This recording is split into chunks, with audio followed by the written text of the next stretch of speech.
sur une demi-heure. Donc, donc l'idée en fait, c'est ici de vous faire une rapide introduction à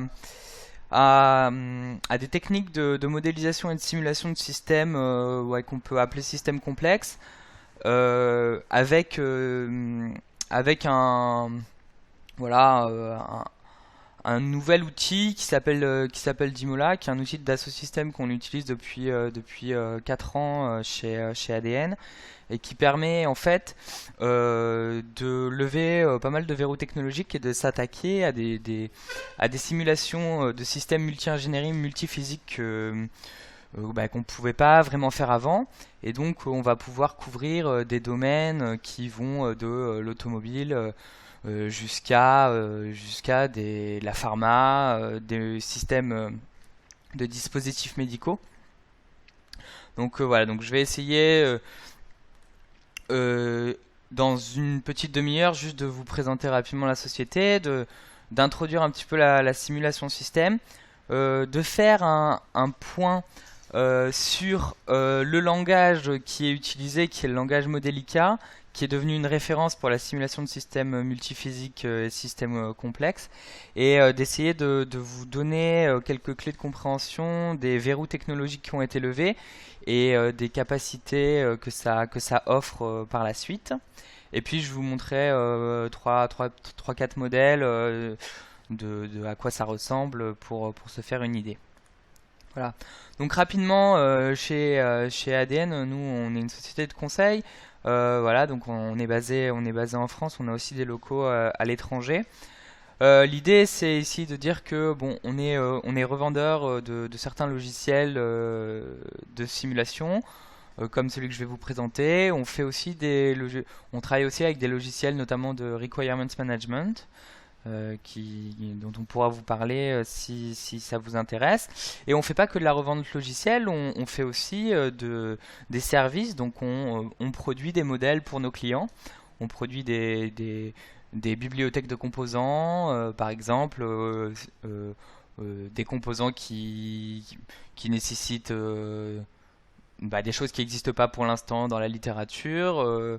On va pouvoir créer des modèles à votre disposition avec par exemple voilà, si on s'intéresse par exemple de la culture cellulaire en pharmacie, on va pouvoir avec vous définir ce que ça peut être un modèle de culture cellulaire, l'implémenter dans une bibliothèque de composants et vous fournir ces composants. Alors, on fait aussi bien sûr des services de formation à ce type d'outils. Donc aujourd'hui, je vais vous parler de Dimola, donc qui est un outil de simulation et de modélisation de systèmes complexes.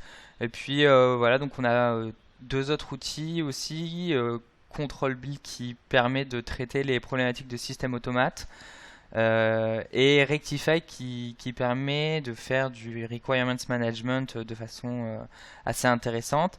L'idée ici, c'est de voir qu'on arrive à couvrir avec ces trois outils, quand ils sont mêlés correctement, une bonne partie des cycles de vie des produits, de la conception jusqu'à la validation, en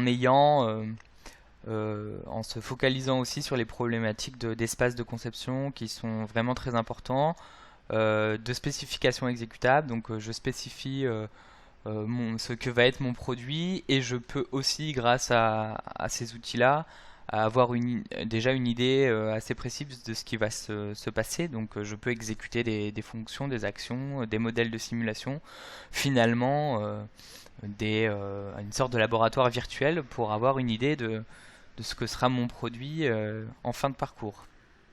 Voilà, donc juste pour introduire la problématique qui va nous intéresser maintenant, qui est la complexité et la simulation des systèmes complexes. Ce qu'on voit, c'est que bon, tous les systèmes maintenant, en tout cas de plus en plus, sont multi-ingénierie. Donc, et ils vont avoir des interactions qui vont être très fortes entre les différentes sous-parties des systèmes. Donc, donc ça demande en fait bah, d'avoir des approches qui soient plus globales dans la conception des systèmes. Et, Et en fait, c'est pas facile parce que souvent les ingénieurs ont leur propre spécialité, donc ils travaillent aussi un petit peu en silo. Et donc, à un moment, quand on va être dans une phase de conception, de recherche, on, on- on va avoir certains outils qui vont nous permettre d'étudier la partie mécanique d'un système, la partie électrique, la partie contrôle.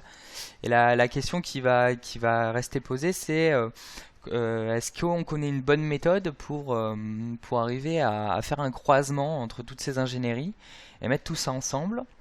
Et c'est ce qu'on va essayer de voir aujourd'hui. Donc les smart systems, c'est bon, les systèmes qui sont de plus en plus sous contrôle, avec des logiques de contrôle, des automates, des cartes embarquées, ce genre de choses. Et puis, bien sûr, dans une problématique générale de conception, on a aussi ce graphique-là qui a été extrait d'un livre sur la complexité qui juste nous montre ce que tout le monde connaît maintenant. C'est que la complexité des systèmes augmente énormément. Mais par contre, le temps de conception, le temps de validation et le temps d'intégration diminue de plus en plus.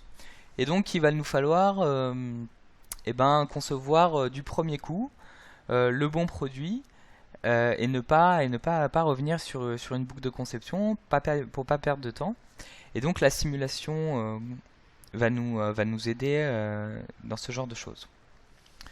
Donc finalement, par rapport à ce que je viens de dire, euh, on se dit que la modélisation, la simulation de système, ça va être un bon outil. Mais finalement, qu'est-ce qu'on voudrait avoir finalement dans tout ça? Bon, d'abord, on voudrait avoir une modélisation comportementale fine, c'est-à-dire qu'on va vouloir implémenter des vraies lois, des lois physiques, dans des composants, pour avoir une idée de ce qui se passe vraiment en détail dans chacun de mes composants sous-composants. Ensuite, c'est très important, je vais avoir besoin d'une approche multiphysique. Parce que par exemple, si je m'intéresse à, je sais pas, de la mécatronique, j'ai un petit robot, bon, je vais avoir des composants mécaniques, mais je vais avoir aussi des composants électriques, comme le moteur électrique qui va mettre le robot en mouvement, et je vais avoir aussi de la physique ou de l'ingénierie de type contrôle. Et donc il va falloir trouver une façon intelligente de pouvoir mettre tout ça ensemble. On va vouloir, avec tout ça, valider des problématiques, des stratégies de contrôle, des problématiques de sécurité parfois. Donc je mets mon système dans une position particulière que je peux pas forcément tester dans la vraie vie. Je vais vouloir regarder le design fonctionnel en détail, les rendements, les consommations de matière, les consommations d'énergie, les efforts, voilà, ce genre de choses. Donc on voudra aussi, ça arrive assez souvent, ça peut être assez compliqué, traiter des systèmes dont les temps de réponse sont assez différents, donc ça peut être assez compliqué à traiter d'un point de vue des équations. Voilà, être dans un espace de conception et faire de l'optimisation, c'est-à-dire paramétrer mon système et puis lancer des études en grande, euh, en grande quantité pour avoir une idée de comment ce système va se comporter sur un espace de conception qui peut être assez large. Euh, voilà, donc on va avoir aussi la problématique de la réutilisation et de la collaboration, c'est-à-dire que ce qu'on sait, c'est que comme on va être sur des approches multi-ingénierie, multiphysique, il va falloir à un moment dire bon, mes ingénieurs, mes techniciens qui sont spécialistes d'un domaine, il faut que je les laisse travailler sur ce domaine, mais il faut qu'ils soient capables finalement d'encapsuler du savoir et que ce savoir soit facilement réutilisable par d'autres personnes, des gens qui vont faire l'intégration complète du modèle ou par quelqu'un qui a besoin voilà, d'avoir une réponse sur un système dont il ne connaît pas forcément bien le fonctionnement, les équations qui constituent son comportement, etc., etc. Donc avec ce type d'outil, on va être aussi sur des coûts de maintenance assez faibles et sur des temps CPU assez faibles. Donc l'idée, c'est d'avoir des approches qui soient plus des approches 3D en fait, qui soient des approches où on a agrégé assez d'éléments finalement dans des boîtes blanches, hein, c'est pas des boîtes noires, mais des boîtes blanches dont on connaît les équations, mais où on va pas forcément rentrer de façon détaillée dans la 3D parce que ça va souvent augmenter un peu trop le nombre d'équations, ça va rendre compliqué la résolution. Et, euh, et ce qu'on espère, c'est voilà, rester dans des temps CPU faibles, mais on va voir qu'on peut faire quand même, on peut avoir beaucoup de réponses sur les systèmes, même avec des approches qui sont plutôt agrégées, donc pas de dimension ou une seule dimension, typiquement la longueur d'un tuyau, voilà, on pourrait avoir une seule dimension comme ça. Donc si on regarde un petit peu en face les verrous technologiques qui sont face à ce on voudrait faire. Bon, des outils de simulation, des outils de calcul, on en a beaucoup. Des outils de type MATLAB, Scilab, des choses comme ça.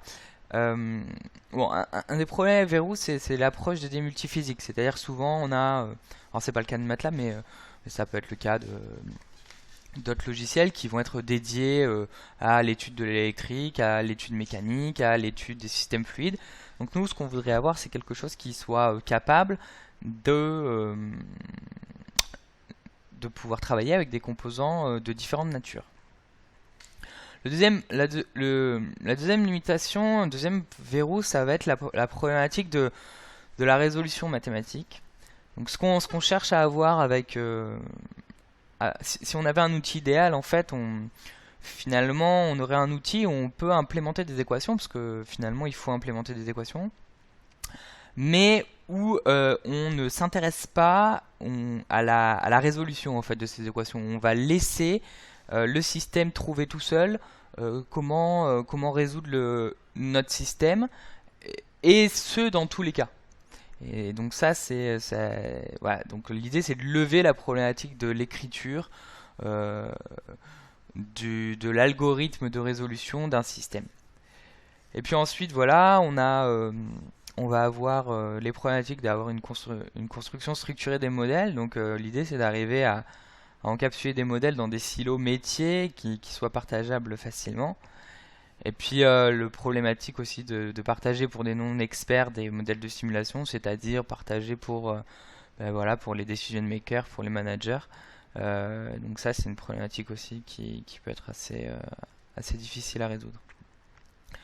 Donc voilà, donc l'idée c'est donc pour la simulation système, hein, c'est ce que je disais de résumer, c'est voilà, d'un côté j'ai une vanne 3D assez complexe où il se passe plein de choses, plein de choses en mécanique des fluides, mais je vais pouvoir sortir de là deux trois équations et puis encapsuler ça dans dans un petit modèle de composants qui va être que je vais pouvoir utiliser parce qu'il va être présent dans une bibliothèque avec voilà, juste un paramétrage assez simplifié, et on va pouvoir aller assez vite dans la conception et l'étude, enfin dans l'étude virtuelle plutôt, et dans le design je veux dire, du modèle d'un système qui peut comporter voilà, des centaines de vannes, plus des échanges de chaleur, et puis un pilotage de tout ça.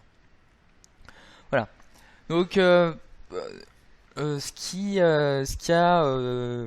l'élément le plus important, c'est que l'essentiel de tous ces verrous technologiques ont été en fait levés par un langage qui est un langage du monde libre qui s'appelle Modelica. Donc, si ça vous intéresse, je vous invite à visiter le site modelica.org où voilà, où en fait des scientifiques du monde entier, mais surtout en Europe, ont défini en fait ce qui est maintenant le langage de référence pour l'étude des systèmes multiphysiques, avec une communauté qui est très active, beaucoup de bibliothèques de composants qui sont gratuits.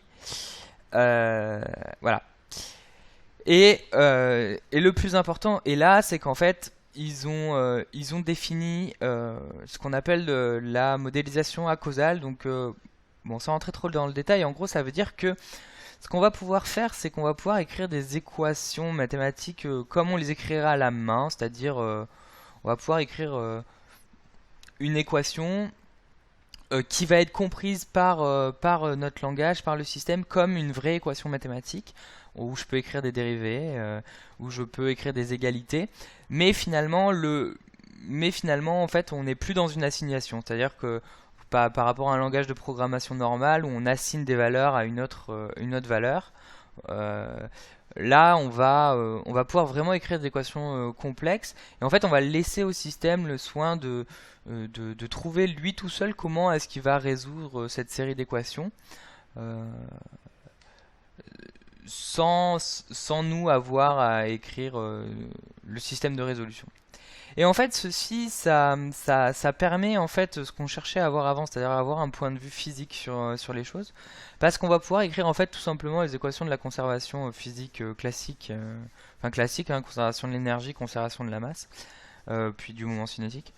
Et comme en fait, du coup, la physique elle est toujours scalée, donc si on écrit les lois de conservation et que à la fin on laisse le système résoudre, on laisse notre outil résoudre le système comme il veut, en fonction des interactions, des conditions aux frontières, on va finalement avoir une vraie capacité à avoir un point de vue qui soit vraiment un point de vue physique, avoir un objet et ne pas avoir la résolution des équations mathématiques d'un objet seulement. On a vraiment l'objet avec ses interfaces. Et donc ça nous donne vraiment une approche ingénieur qui est vraiment intéressante. Voilà. Donc pour vous donner un exemple, voilà par exemple à quoi va ressembler ici un modèle euh, avec une modélisation à causal sous le logiciel d'Imola avec le langage Modelica dont je viens de parler. Donc on reconnaît des vrais composants. Ces composants, ils ont des interfaces. Ces interfaces, elles sont typées, donc c'est des interfaces physiques. Donc en fait, ici par exemple, tous les composants de type électrique vont échanger au travers de leurs interfaces une tension, une intensité électrique. Voilà. Donc en fait, ça nous permet d'avoir un silo ici avec un ensemble de composants que je peux utiliser comme je veux pour reconstruire un modèle complet. Et je vais pouvoir aussi venir interfacer ça avec d'autres composants. Donc ici, c'est les composants mécaniques, donc qui eux-mêmes ont leur propre connecteur, qui eux vont transmettre des interactions qui sont différentes. Donc en l'occurrence ici, ça va être plutôt des efforts et des vitesses. Et donc en fait, on va construire une cohérence comme ça complète, sachant que les équations, ils sont à l'intérieur de chacun des composants. Voilà. Et en fait, si on regarde ici l'équivalent en fait en modélisation causale ou diagramme ou bloc fonctionnel par exemple, euh, on remarque que donc ça c'est la vraie résolution du système en fait qui est ici. Et en fait, ce qu'on remarque c'est que on va retrouver par exemple ici n, le rapport de réduction qui est ici là, on va le retrouver dans plusieurs blocs en fait. Et puis donc là on le retrouve dans 3 blocs et on n'a pas le choix en fait. C'est-à-dire que la résolution elle se fait comme ça. Et ça c'est vraiment très problématique parce que ça veut dire que le jour où je viens changer un petit élément ici, que je rajoute, je sais pas moi, un amortisseur entre les deux ou un ressort ou voilà pour avoir de la flexion, je vais devoir en fait impacter aussi tout plein de composants, je vais devoir même en rajouter parce que la résolution elle va être comme ça, parce que ça va introduire des nouvelles dérivées, des choses comme ça. Alors que dans une approche modélisation causale, il va juste nous falloir rajouter un petit composant avec son ressort, avec l'équation du ressort, et en fait c'est lui-même qui tout seul, après quand il va faire la résolution complète du système, il va finalement redéployer tout ce système d'équations tout seul, sans nous demander de le faire. Voilà. Donc, par exemple, grâce à cette structure, en fait, on a pu déployer plein de librairies de composants, en fait. Et donc, on a déjà des librairies pour attaquer les systèmes électriques, les systèmes mécaniques, les systèmes fluides, des systèmes thermiques, des systèmes plutôt contrôle. Voilà, donc on a déjà en fait une structure euh, qui est, alors ça dépend, des fois elles sont gratuites, des fois elles sont payantes, mais bon, celles-là en l'occurrence que je présente sont gratuites. Mais en fait, on a des bibliothèques de modèles considérables qui vont nous permettre de rapidement euh, faire la simulation de notre propre système sans nous embêter à tout redéfinir. Et ensuite, quand on va avoir nos composants spécifiques, et ben soit on va réussir à agréger des composants qui ont déjà été validés dans d'autres bibliothèques, soit on va pouvoir aussi, bien sûr, réécrire nos propres équations, réinterfacer nos composants, et on aura voilà, des modèles spécifiques. Donc finalement, voilà, tout est ici, tout est là, hein, dans ce que je viens de vous expliquer. La levée en fait des verrous technologiques, elle est ici. Donc vous avez en fait, grâce à ce langage, quelque chose qui est assez simple. Donc c'est un langage objet. Voilà, on connaît bien, où je peux définir des paramètres. Donc ces paramètres, c'est des choses qui sont accessibles via une IHM. Et je vais pouvoir définir aussi des interfaces. Donc ici, j'ai deux interfaces. Ces interfaces, comme je disais, elles sont typées. Donc elles permettent de passer des informations entre tous les composants de ce même type. Donc ici, c'est une masse, donc c'est un système physique plutôt mécanique. Donc on va chercher à passer des informations de type plutôt force et puis déplacement ou force-vitesse. Et puis je vais venir ici écrire finalement des choses très simples qui sont les lois de la mécanique. Donc là, je définis la vitesse comme étant la dérivée du déplacement, la dérivée de la position, pardon, l'accélération comme étant la dérivée de la vitesse, et puis ensuite j'écris bah voilà, m gamma égale somme des forces. Donc je récupère les forces qui sont sur ce connecteur-là, les forces qui sont sur ce connecteur-là, et c'est terminé. Et donc ce composant-là, il décrit une masse inertielle qui va être utilisable partout, autant de fois qu'on veut, euh, et qui va pouvoir être mis ensemble avec tout plein d'autres composants de type mécanique, et qui partageront du coup les mêmes interfaces. Donc voilà, donc en fait ça va vraiment nous permettre d'avoir une approche assez simple, orientée ingénieur, où on se pose plus trop la question de la mécanique de la résolution. Donc voilà, hein, encore une fois, j'ai un icône. Dans cette icône, j'ai un composant physique.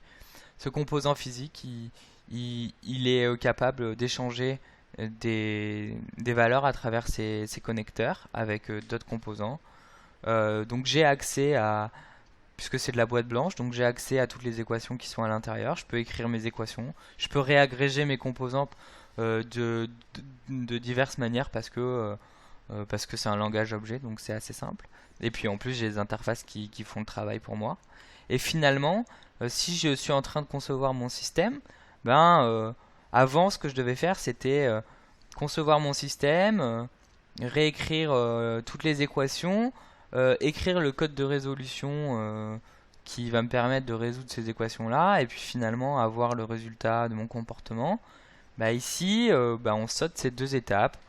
On a notre système, on va écrire, enfin, on va construire l'équivalent dans le langage Modelica, et puis on s'arrête là, et lui va faire le travail pour nous, à la fois en fait, de regarder toutes les équations du système, de les réarranger complètement pour qu'elles soient solvables, et enfin de faire la résolution réelle, dynamique. Voilà, donc ça c'est juste pour avoir un petit aperçu bon, que ça se déploie pas mal maintenant. C'est vraiment le langage le plus puissant, le plus utilisé pour ce type de problématique. Donc ici, j'avais fait voilà, un petit bilan des gens qui utilisent cet outil. Euh, Sachant que les plus gros utilisateurs en France, c'est EDF qui utilise ça pour toutes les centrales thermiques en fait. Donc parce que voilà, donc c'est complexe, hein. Donc j'ai des échanges de chaleur, j'ai des fluides qui se baladent là-dedans, j'ai des vannes, j'ai du contrôle, et puis je transforme ça en électricité. Donc une approche comme on a là, à la fois en silo ingénieur et à la fois je peux tout mettre ensemble. C'est très intéressant. C'est aussi très utilisé dans l'aérospatial, Dassault Aviation notamment, Liebherr, parce que Airbus aussi beaucoup, parce que voilà, on a des systèmes qui sont complexes, de plus en plus électriques, de plus en plus contrôlés, donc ça prend du sens. En automobile aussi, on a beaucoup d'utilisateurs. Et puis plus récemment, dans la pharma, on travaille dessus. Il y a Sanofi qui est arrivé et qui utilise maintenant aussi ce type d'approche. Euh, voilà. Donc finalement, si on regarde rapidement, le gros avantage, c'est que ça coûte pas très cher en termes en termes d'investissement pour les nouveaux utilisateurs. En fait, on a un langage qui est assez simple, qui est orienté objet, qui est ouvert, tout est facilement modifiable. Il n'y a pas de, il y a pas de problématique mathématique très importante. Les interfaces sont standardisées, le langage est standardisé aussi, les solvers sont aussi standardisés. Et puis aussi, ce qui est très important, c'est qu'on a une masse critique maintenant de développeurs, d'utilisateurs, d'ingénieurs qui l'utilisent à travers le monde, et donc on a beaucoup de ressources et donc beaucoup de bibliothèques qui couvrent de plus en plus de domaines. Voilà. Donc ça c'était pour la présentation. Donc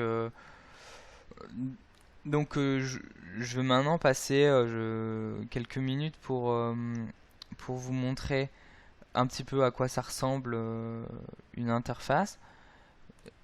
Donc, euh, donc voilà, donc vous avez donc ça c'est l'interface de Dimola. Donc vous avez ici une bibliothèque de composants que l'on peut charger. Ça c'est les composants standards de la librairie, donc qui sont gratuits. Euh, et, euh, et donc voilà, donc ici j'ai un robot, donc c'est un robot 6 axes. Euh, euh, donc je vais avoir ici une partie mécanique, voilà, qui est tout à base de composants. Donc c'est juste des composants que j'ai pris et que j'ai déplacés. Donc c'est du drag and drop, hein, tout simplement. Et donc voilà, donc je vais pouvoir construire mon modèle. Ici, je construis mon modèle. Donc ici j'ai des pivots. Ici j'ai des corps massiques en fait, mais qui ont une forme géométrique. Et puis c'est tout finalement, parce que c'est un robot 6 axes. Donc voilà, si je regarde un paramétrage, voilà, voilà, là j'ai mon corps. Je donne une matrice d'inertie et puis c'est tout finalement. Voilà, une masse, une matrice d'inertie. Et puis c'est tout. Puis pour ce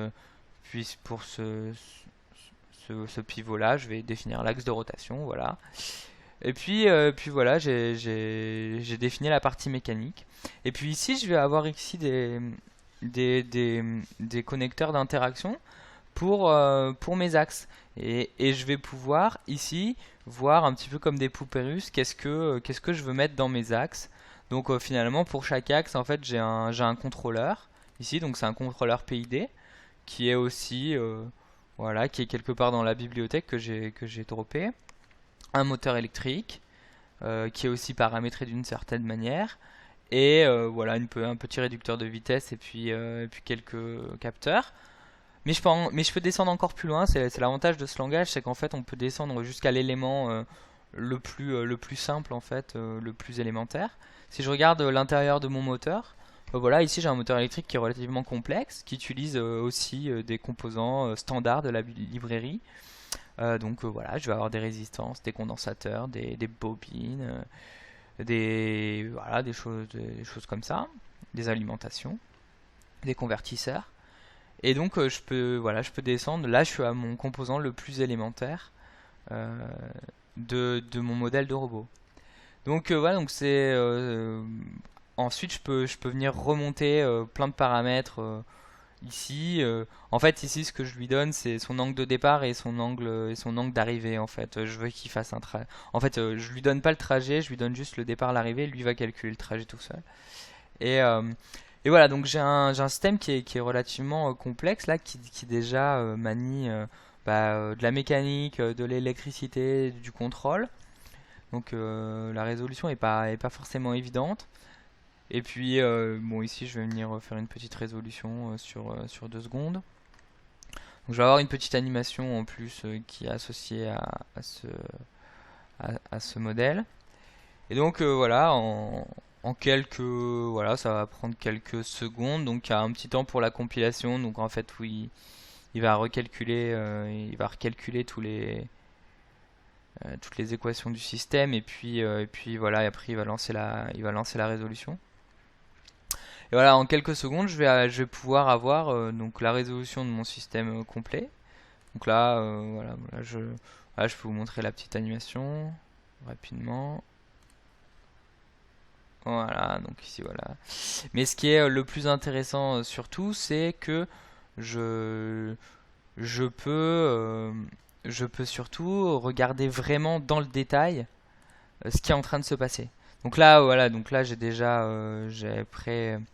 pré-processé des résultats, mais l'intérêt ici, c'est de dire que je peux vraiment pour chaque élément de mon robot, donc là c'est pour chaque pivot en fait, je peux venir regarder le déplacement, donc là tous les déplacements angulaires pour chaque élément. Je peux venir regarder aussi de façon très fine tous les efforts qu'il va y avoir.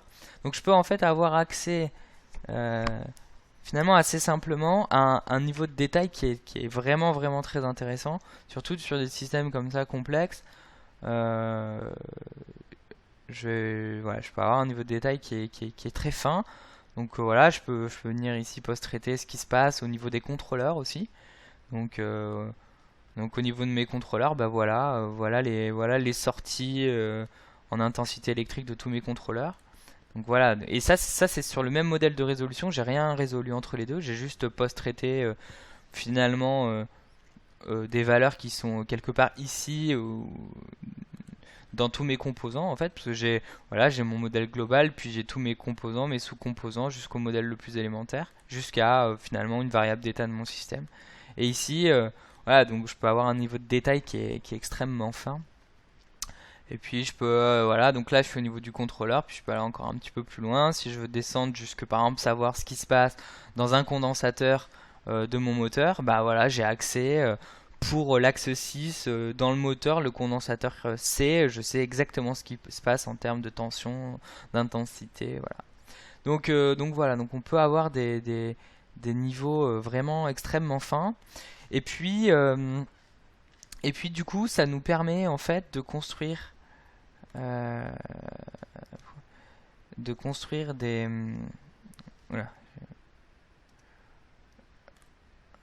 Ouais, mon ordinateur qui bug un peu là. De construire des modèles qui pouvaient être assez sophistiqués bah, de façon assez simple. Euh, alors par exemple, voilà, je peux vous montrer par exemple ici un système. Donc ici c'est un système de conditionnement d'air. Donc c'est un système HVAC qui... Ouais, si j'arrive à vous le montrer, évidemment. Ouais, quand ça veut pas. Euh,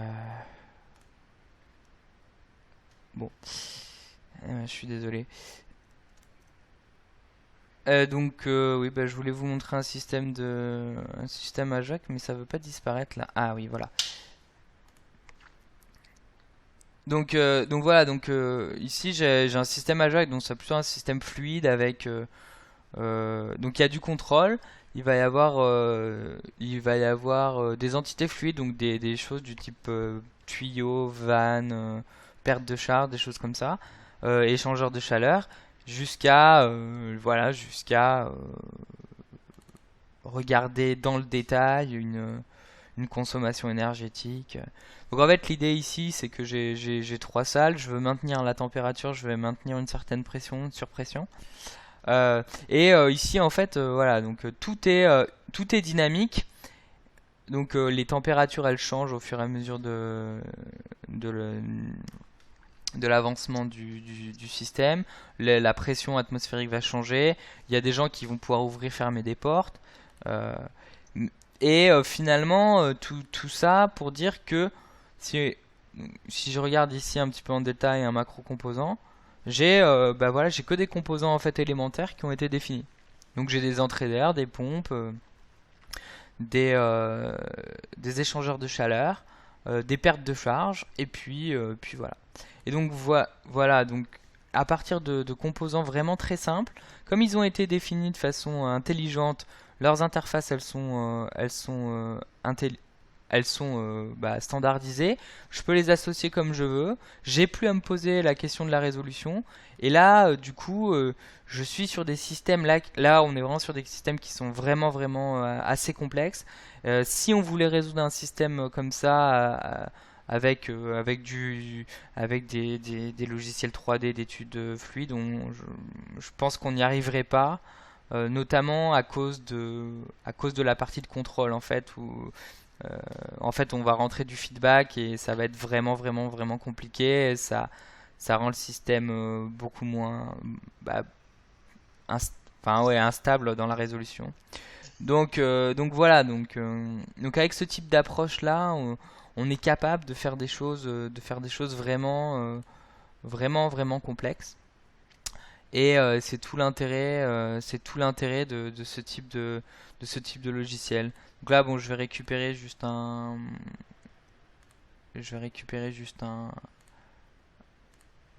voilà, donc un résultat. Donc voilà, bon, là, je suis en train de post-traiter un petit peu ce qui se passe dans mes chambres. Donc voilà, donc là je fais chuter la température drastiquement à l'extérieur et puis je veux voir en fait combien de temps ça va prendre à se remettre à 15 degrés. Donc, euh, donc voilà, bon, j'ai une étude dynamique de mon système. Ici, bon, pareil pour la pression. Donc on peut décliner ça pour plein de choses, de l'automobile à l'aéro, en passant par la pharma, la mécatronique, les dispositifs médicaux. Donc l'idée, voilà, c'est de se dire que ce type d'outils qui sont euh, pas très chers d'accès sont vraiment intéressants dans une démarche de conception, dans une démarche de compréhension de nos systèmes à designer qui deviennent de plus en plus complexes. Voilà. Donc je vous remercie pour votre attention. Et puis si vous avez des questions, je serais ravi d'y répondre.